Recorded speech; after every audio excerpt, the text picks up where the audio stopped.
Allah subhanahu wa ta'ala created this entire universe, everything that we see, as a means of benefit to us, and that's what really makes it amazing. Allah subhanahu wa ta'ala, He says, Allāhu alladhi khalaqa as-samawati wal-ard wa anzala min as-samā'i ma'an fa akhraja bihi min ath-thamarati rizqan lakum. That Allah subhanahu wa ta'ala is the one who created the heavens and the earth.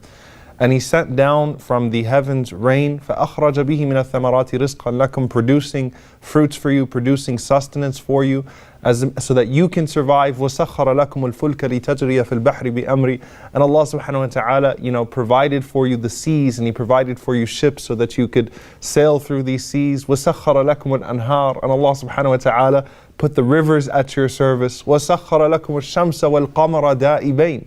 And Allah placed the sun and the moon in their circuits. وَسَخَّرَ لَكُمُ اللَّيْلَ وَالنَّهَارِ. And Allah put at your service the night and the day. وَآتَاكُم مِّن كُلِّ مَا سَأَلْتُمُ. And Allah subhanahu wa ta'ala, He says that He gave you everything that you need to survive. وَإِن تَعُدُّوا نِعْمَةَ اللَّهِ لَا تُحْصُوهَا. And if you were to try to count one of the blessings of Allah subhanahu wa ta'ala, you would not be able to do so. إِنَّ الْإِنسَانَ لَظَلُومٌ كَفَّارٌ. And verily man is unjust and ungrateful. And when you really think about it, that Allah subhanahu wa ta'ala, without us asking for anything, without us doing anything, Allah subhanahu wa ta'ala provides all of this for us. And a lot of times we take that for granted, right? We take the earth for granted. We take everything that's been provided to us for granted. I remember a scholar once saying, when's the last time you walked outside and you saw some flowers and you said, oh Allah, for me? Right? Allah subhanahu wa ta'ala placed those flowers there for you, right? Because we just take it for granted. Whereas if someone brought you, a cheap bouquet from a grocery store, then you would thank them for that. But you don't thank Allah subhanahu wa ta'ala for everything that's been provided for you here. There was a man by the name of Zayd ibn Amr ibn Nufayl. May Allah be pleased with him. This man who died before the Prophet ﷺ received revelation, but was a man of tawheed, was a man of monotheism. And when he used to see the people slaughtering their animals in the names of other gods, he would say, Allah subhanahu wa ta'ala provides you these animals. Allah provides you the rain that produces fodder, that produces the food, and that produces the sustenance for you and your animals, and then you go and you slaughter in the name of other than Allah subhanahu wa ta'ala. So it doesn't make any sense that Allah gives you so much in all of this, that all of this functions in a way that benefits you. Allah mentions, constantly how this benefits us. So Allah mentions the creation of the heavens and the earth. Allah mentions the sun and the moon and our knowledge of night and day. لِتَعْلَمُوا عَدَدَ السِّنِينَ وَالْحِسَابِ. So that we could properly keep time and we could properly benefit from that. Could you imagine if we couldn't figure out when night and day would be, and if we didn't know how old we were, and if we couldn't figure out timings and calculations and so on and so forth? Allah Azza wa Jalla, He says, هُوَ الَّذِي جَعَلَ لَكُمُ الْأَرْضَ ذَلُولًا فَامْشُوا فِي مَنَاكِبِهَا وَكُلُوا مِنْ رِزْقِهِ وَإِلَيْهِ النُّشُورِ. That He is the one who made exclusively for you, lakum, this entire earth, ذَلُولًا. ذَلُولًا means to be extremely submissive, that this earth is extremely submissive to you. فَامْشُوا فِي مَنَاكِبِهَا. Walk its shoulders, in the sense, walk its mountains, its valleys, walk upon its surface.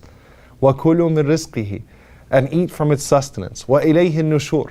But know that one day you will be resurrected in front of Him, and you will be spread out in front of Him the way that Allah subhanahu wa ta'ala spread this earth out for your benefit. And there is much to take from this. If you look at the surface of the earth here, Allah is saying He made it special for us. The surface of the earth is easy to tread. Imagine if the surface of the earth was all like mountains, if we all had to live, in regions that were rough and difficult to walk on. Allah subhanahu wa ta'ala, He made it easy for us to tread. But at the same time, He made the surface soft enough to where you could dig into it, and you could plant things, and you could build in it, so you could construct within it, you could build from its materials. Allah subhanahu wa ta'ala, He made this, He gave us fertile soil so that we could plant things, so that the earth can benefit us in ways that we can't imagine, in ways that we can't see. But at the same time, Allah subhanahu wa ta'ala, He made the earth stable enough and firm enough, while also creating gravity, so that we're not just flying all over the place. So subhanAllah, the earth in many ways is a contradiction. But Allah subhanahu wa ta'ala has perfected it in that sense, so that we are able to benefit from it in every way possible, without feeling any sense of ingratitude to Allah subhanahu wa ta'ala, while constantly being reminded of the blessings of Allah subhanahu wa ta'ala upon us. And at the end of the day, the earth and the environment, all of this will testify for us or against us on the Day of Judgment. The Prophet ﷺ, he mentions this numerous times, right? Things, the earth testifying for us or against us, the animals, the creatures, all of the creation of Allah subhanahu wa ta'ala has a right upon us. So when you litter the earth, you are littering one of the signs of Allah subhanahu wa ta'ala. You are not doing justice to it, and it might testify against you on the Day of Judgment as a result of that. And one thing that's very important to take into consideration here as well, that a lot of times we become so comfortable and we fail to recognize the blessing of Allah subhanahu wa ta'ala upon us with the earth. And so Allah subhanahu wa ta'ala warns us routinely with things that we have become used to. So sometimes rain is good news, sometimes it's bad news, right?